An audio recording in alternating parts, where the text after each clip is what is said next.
Payag kayo? Mukbang tayo? Pero ang kakainin, hollow blocks. Ang paano ni Kuya Jackery? Why not? Yay! Parang nag-uubo ako kasi pag inuya ko yung sibo ng simento, mararamdaman ko yung lasa. Bilang asawa, nagalit din ako. Na-shock talaga ako sa kinain niya na ginmukbang niya talaga yung hollow blocks.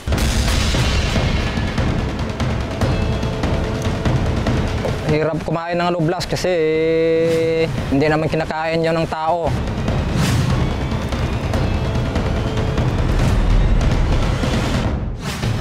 Pagmasdan mabuti ang video na ito. Kuha ito sa nagdaang Miss Gay Beauty Pageant sa isang barangay sa May Kawayan, Bulacan. Ang pasabog na fire dancing performance ng isang contestant.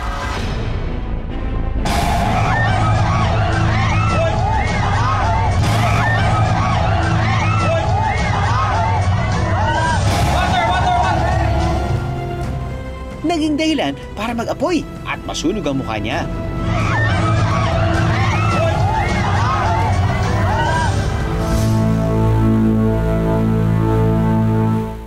Sa mga talent contest o talent portion ng beauty pageants, hindi mawawala ang mga kumakanta, nagsasayaw, nagmamonolog at kung ano-ano pa. Pero dahil malakas ang hatak ng audience impact, mas delikado, mas mabenta sa masa. Tulad na lang ng isang biyukonera sa May Kawayan, Bulacan, na ang napiling talent, fire dancing. Ang performance ni Marie Tony was on fire. Literally.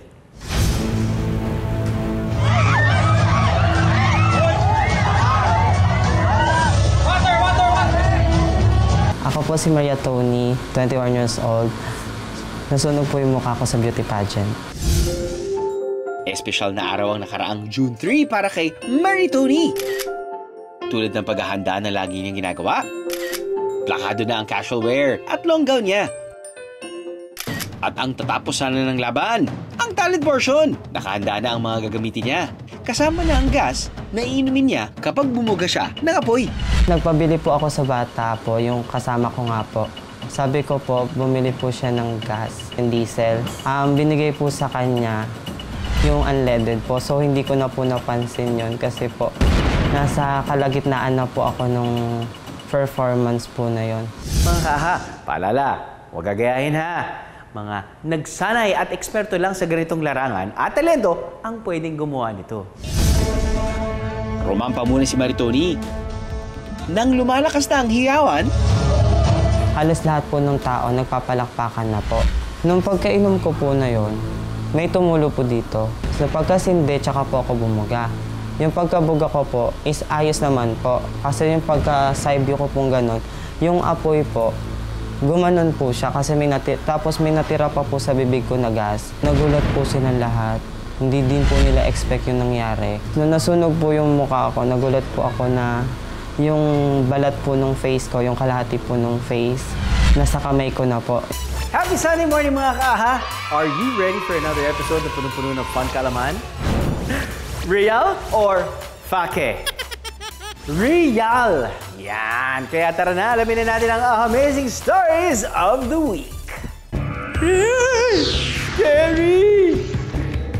Anong gagawin nyo kung ang ahas makita nyo sa isang coffee shop?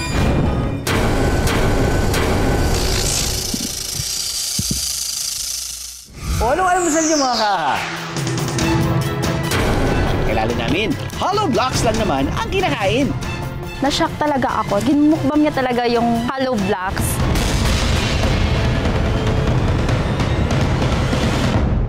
All these and more ngayong umaga dito sa AHA! Pansamantalang itinigil ang programa. Pinakalma muna si Marie Tony habang naghihintay ng ambulansya papunta sa pinakamalapit na ospital. Sabi ko nga po sa kanila, mag-tricycle na lang po ako. Sabi ko gano'n. Sabi daw po, wag daw po, hintayin daw po yung ambulance. Tapos sabi ko po, bakit hihintayin pa kung kailan ang hapdi na? Kasi nahihilo na po ako gano'n. First degree burn ang natamo ni Marie Tony. Matapos ang insidente, kamusta na kaya si Marie Tony ngayon? Ito po, yung face ko po ngayon. Meron po mga mark dito, yung mga pekas po. Tapos ito po, yun po yung mga naapektuhan nung sunog po dun sa pageant. Ito po yung naapektuhan dito sa inner eye ko po. Tapos nagkasugat din po yan. Kaso nagpekas na lang din po. Hanggang sa loob po. Ayon kay Maritoni, nagbigay ng maliit na pinansyal na tulong ang organizer ng event. Pero malaki-laki pa rin ang ginastos nila sa pagbili ng cream para mabilis na mapagaling ang sugat at peklat na naiwan sa mukha ni Maritoni. Bilang tulong, sinamahan din namin si Maritoni sa isang dermatologist para ipakonsulta ang kanyang balat ngayon. Nag-feel na siya agad after 1 month lang, di ba? Oh, so, yun, you're very lucky na ganun lang. Pero there are some cases na talagang magiging severe yung burn, no? Lalo na kung hindi mo kaagad napatay, pero hindi naman naging deep yung burn. Okay? Para bumalik ang kumpiyansa sa sarili, may surpresang mensahe para kay Maritoni ang kanyang hinahangaang artista at beauty queen. None other than Erlene Budol herself. Hi Maria, Tony! Ayan ako si Herlene. Sana okay ka na ngayon. Napanood ko yung video mo. Huwag kang mag-alala. Ipagpe-pray ka pa namin para syempre ma-overcome mo lahat ng nangyari sa'yo. Alam namin na hindi biro yung mga napagdaanan mo. Physically, emotionally, mentally. Pero andito kami para supportahan ka. Magkita tayo soon at ipagpatuloy mo lang na abutin yung mga pangarap mo. Pero kung tatanungin daw siya ngayon kung susubukan pa niyang mag-fire dancing in the future, ang nagliliyab na kasagutan, Ayoko na po ulit, baka po mamaya maulit po ulit. Natatakot na po ako. Tama nga po sabi nila na sa uli nga po yung pagsisisi. Na-trauma na po ako, ganun. Safety po natin yung sarili natin bago po tayo gumawa ng desisyon. And I thank you. kung minsan, may mga pagkakataon na mas inuuna natin ang iisipin ng iba. Di bali nang hindi tayo komportable, basta't makapagpasaya. Pero ang tunay na nakaka-happy, masiguro natin ang ating safety and security.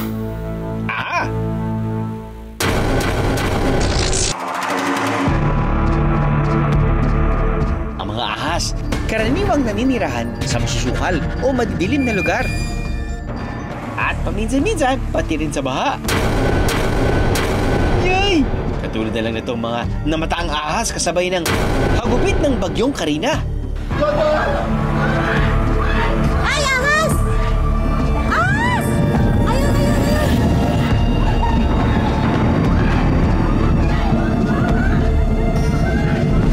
Pero paano kung ang ahas mapadpad sa isang cafe na puno ng mga tao? Oh no!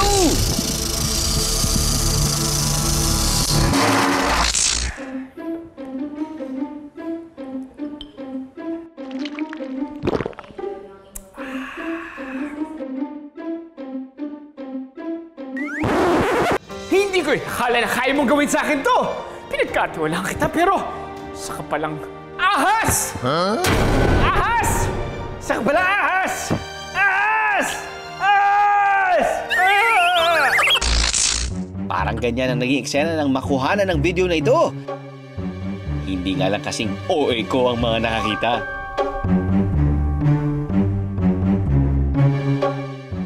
Ang video uploader na si Rio, aminado na hindi pala sila sigurado sa kung ano ang nasa bag. They thought it was just a wallet, but nung tinitingnan namin siya, tumitibok siya. So tumitibok siya, then nag-start ako mag-vid. Umabot sa mahigit 54 million views ang video ni Rio. Sana, wallet lang yan. Is this real? Real or fake? Ano nga kaya ang nasa loob ng bag? Bigyan naman ng closure ang lahat sa pangalawang in-upload na video ni Angelo. Ang nasa loob ng bag ay totoong ahas. Na-confirm namin siya na ahas kasi siya talaga is nung nilabas na po mismo dun sa bag. Then we're actually amazed na ang cool lang may ahas dun sa cafe. Naging hadi naman ang opinion ng mga tao sa comment section. Ang ilan, sinasabing non-venomous snake naman daw ito, kaya okay lang. Habang iba naman, sinasabing mas mabuti sana kung hindi nilang ito dinala sa pampublikong lugar. Pero para kay Angelo na mismong may first-hand experience, okay lang po sa akin yun. As a pet owner, I know na hindi ko dadalhin yung pet na yun if it would cause harm and hindi ko siya i-show sa ibang tao. Ang mabuti pa, kilalanin na natin ang Snake of the Hour. Ang 8-month-old ball python na si Valaya. Ang kasama niya sa video, ang 16 years old na si Hailey. Sa araw na yon, nag-request daw ang isang kaibigan ni Hailey na ma-meet si Valaya sa isang coffee shop. So ano po, yung mga ball python, very ano po sila, very docile, meaning nakaka-adapt po sila sa mga environment, mga ingay, mga people, mga gulo-gulo. So I was confident naman ko idala yung snake dun sa cafe na po yun at ipahawak ko sa friend ko. Hindi naman daw ito ang unang beses na isinama ni Hailey si Valaya sa labas. Minsan, kapag lumalabas po kami as a family, dinadala po namin yung snake para at least ma-expose din siya. Kasi kailangan sa snake, you have to make it get used to sa hawak ng mga tao. Kasi baka tumapang po siya. Sa panahon ngayon, marami ng pet-friendly public places. Pero ang karaniwang nakikita rito, ang mga aso't pusa. Pero paano naman yung mga ahas? May puwang din ba ang mga ahas sa ganitong lugar? Dapat alamin mo muna kung would they allow certain animals that you have before bring it in. So dapat yung responsibility nasa sa'yo na alam mo kung paano ang gagawin mo just in case there are accidents or there are incidents na mangyayari. Madalas daw tumambay ang pamilya ni Hailey sa cafe kung saan nakuhanan ng viral video. At kilala na raw sila roon bilang animal lovers. Actually, kasi we live across sa cafe na yon. So ngayon, kilala na kami. Marami kaming pets lagi binibitbit. O, sanay na sila. So parang, hi, gano'n-gano'n na lang sila. Normal na lang sa kanila. Basta pag nakita nila kami, may pet na naman yan bago. So medyo cool sila. So natutuwa pa sila ng hawakan. Pero naiintindihan naman daw nila na hindi lahat ng tawa ay natutuwa sa ahas.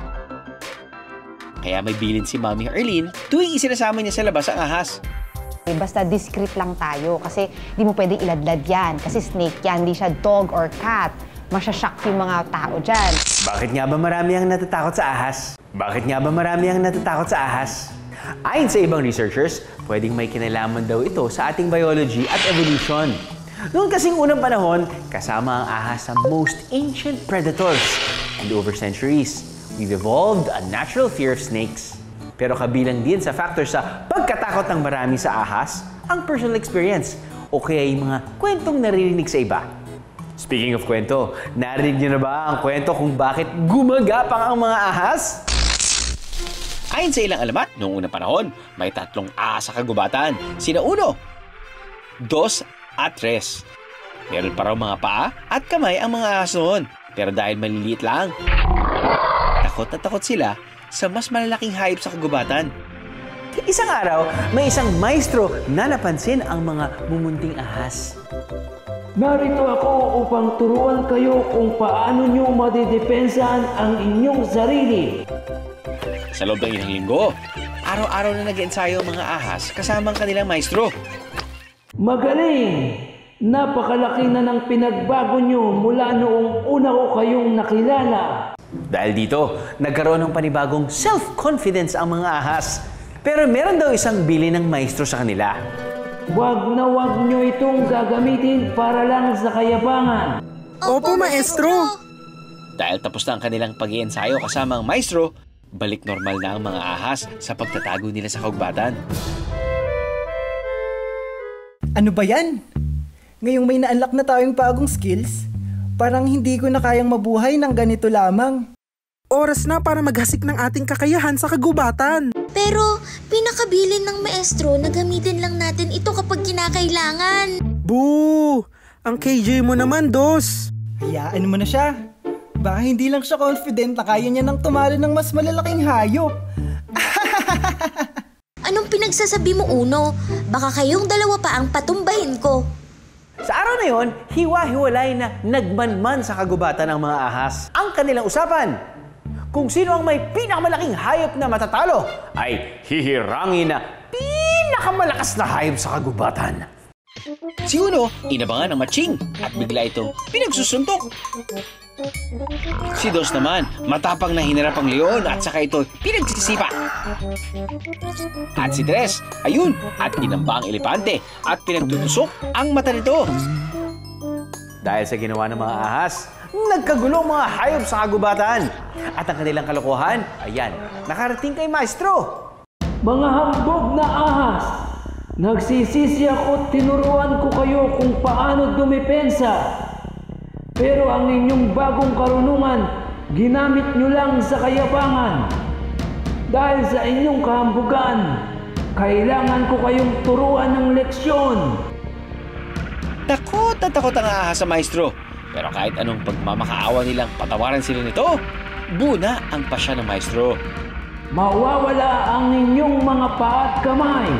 At mula ngayon, kayo'y gagabang na lamang.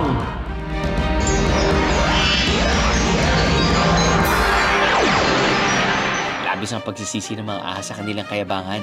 Pero dahil huli na ang lahat, wala na silang ibang nagawa kundi magtago na lamang at magmasid sa kadiliman. At yan ang alamat kung bakit walang paa at kamay ang mga ahas. Pero ngayon, balikan naman natin ang real-life snake na si Valaya. Hindi raw si Valaya ang unang ball python sa pamilya ni Hailey. Nariyan din sina Baby Boo at Sheldon. Yung sister-in-law ko, meron siyang snake facility. Sobrang dami niyang snakes. So ngayon, syempre yung dalawa kong anak, nakikita. So syempre, dalawang bata will be curious. Kasi, ano yan? I wanna have one. Non-venomous ang mga ball python na tulad ni Valaya. Kilala rin silang kalmado at hindi basta-basta nanunuklaw. When they feel threatened, they just usually roll into a ball. Kaya nga sila tinawag na ball pythons. Pero kahit non-venomous, dapat pa rin mag-ingat dahil posibleng mangagat pa rin ang mga ito. Pero yun ay kung makararamdam lang sila na kailangan nilang protektahan ang kanilang sarili. Para mas magabayan ang kanyang mga anak, inaral daw talaga ni Arlene kung paano mag-alaga ng ahas. Nakita ko na ang snake is very docile na pet. It's just that kailangan mo siyang aralin kung anong feel nila, kung threatened ba sila, tsaka kung anong possible na ikakatakot nila, wag mo nang iparamdam sa kanila. Sa panahon ngayon, tila dumarami ang nahuhumaling sa pag-aalaga ng ahas. Pero ano man ang dahilan, paalala ng eksperto, kaakibat din ito ang pagiging advocate ng mga ahas in the wild. Make sure that we give our part, educating others. Hindi yung pag kinesent lang natin, this is cool kasi maganda kulay niya. Now, how do we help them? You're not helping them directly because doon sa alaga mo. You're helping them by educating other people about the status ng kanilang wild counterpart. So, ganun tulong. Small things, maliit lang yan. But it means a lot para doon sa maraming tao na matuturuan.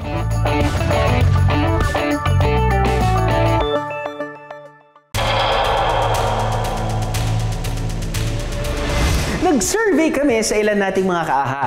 Ang tanong, ano ang gamit o material na hindi mawawala kapag magpapatayo kayo ng bahay? Depende sa tatayo mo. 2x2, dingding, yero. Tapos, pako o bisagra para sa pintuan. Tapos, pagka gusto mo naman ba ito, semento, graba, buhangin, hollow block, tiles. Oo, kahoy, yan. Buhangin. Hollow blocks. Hollow blocks. Oo, yun ang gagawa ng dingding. Ano naman sa mga ito ang nakakain? Yay. Nakakain? Walang nakakain doon. Wala. Sino kaya kakain nun? Wala. Sino kaya kakain nun? Siguro yung plywood medyo mangunguya mo pero hindi mo lulunukin. Well, dyan naman kayo nagkakamali. Dahil ang nakilala nating kaaha mula sa Iloilo, ay nako, minamanilang daw ang pagpapak ng hollow blocks. Tigas nun ah. Ang hollow block mukbang ni Kuya Jekeri ay due to insistent demand lang daw ng kanyang social media followers. May nagre-request sa akin na magmukbang daw ako ng hollow blocks kaya ginawa ko yon. Hindi ko talaga naman maiisip na ginawa niya yon. Para hindi gaanong malasahan ang hollow blocks, pinapahiran daw niya ito ng margarine, gourmet yarn,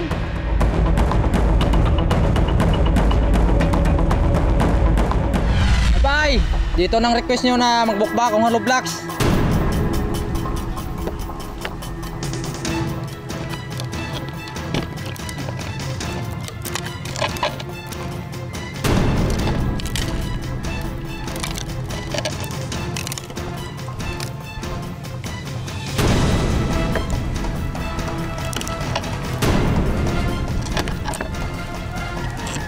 Ang lasa ng Hollow Blocks para siminto yung lasa yan. Kasi parang nag-uubo ako kasi pag inuya ko yung sibo ng siminto, mararamdaman ko yung lasa. Dahil mabilis gumuya si Kuya Jackery, may mga pagkakataon daw na tila bumabara na ito sa lalamunan niya. Muntik na ako na bulunan ng pagkain ng Hollow Blocks kasi pag guya ko, hindi mo maiwasan pumasok puso sa Ginaano ko lang na makaabot ako ng mga 3 minutes bago mapatay kong video, pero sobrang hirap ko na yon. Kung anong tigas ng hollow block, ganun din daw katigas ang ulo ni Kuya Jackery. Dahil nang unang beses niyang i-shoot ang hollow block mukbang, isinikreto pa raw niya ito sa kanyang misis. Naku po! Ginawa niya yun nung wala ako para daw hindi ko makita na nagmukbang siya ng hollow blocks. Doon ko na lang nakita sa video ya. Kaya pag uwi ko ng bahay, nagalit ako. Pinagalitan ko, ba't ginawa niya yun? Ang sakit ng ulo ni Ate Madeline. Nagsimula raw noong maisip ni Kuya Jackery ang mga kakaibang mukbang.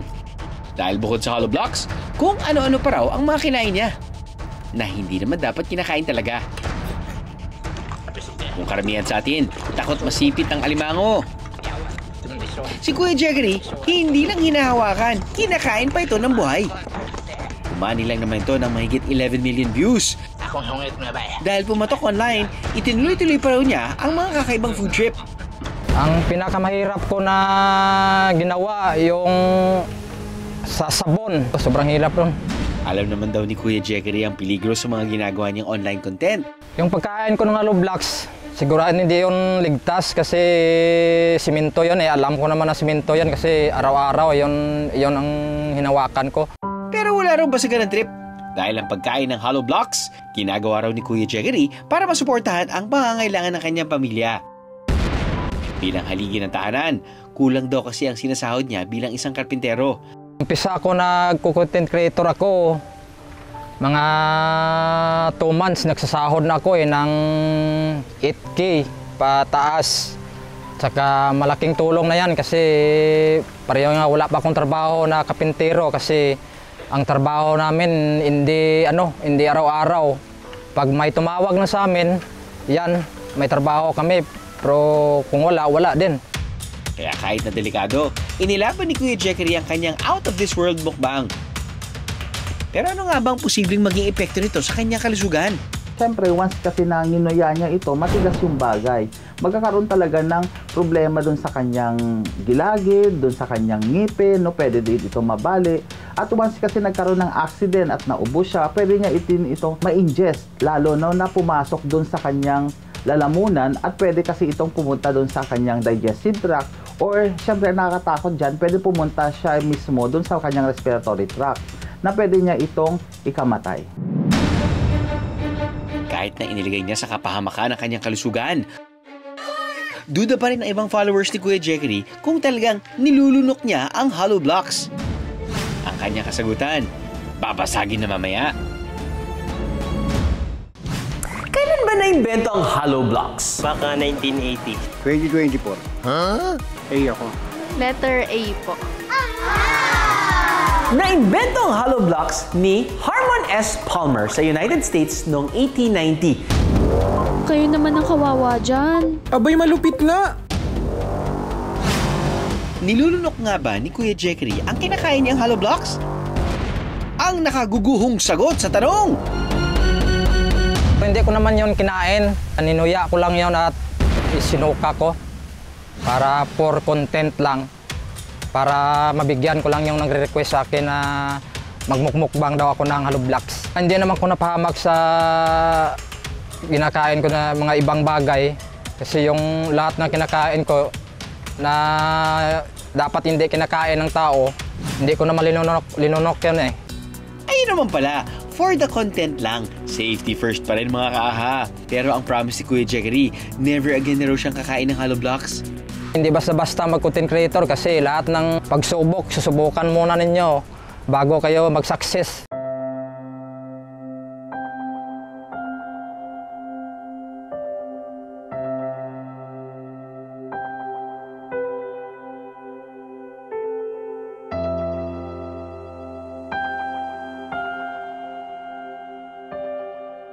Hindi basta-basta mag-content creator, kaya sa gustong balak dyan mag-content creator, mag-isip muna kayo kasi sobrang hirap kasi. Pinakita ko lang sa kanila na kaya ko yung ginagawa ko pero hindi nila alam na sobrang hirap. Hay! Sa hirap ng buhay, hindi talaga maiiwasan ng iba sa atin na ikangay kumapit na sa patalim. Pero tandaan, ang halaga ng buhay, hindi mapapantayan o matutumbasan ng likes at pansamantalang kasikatan. Aha! Nako, I hope marami kayong natutuwan ngayong araw mga kaaha. Para hindi nyo kami masyadong ma-miss, punta lang sa aming official Facebook page, AHA! At sa aming TikTok account na AHA_GMA. Subscribe na rin kayo sa GMA Public Affairs YouTube channel. Alright? Very good. Dahil sa mga fun kaalaman, kayo ang laging panalo. AHA!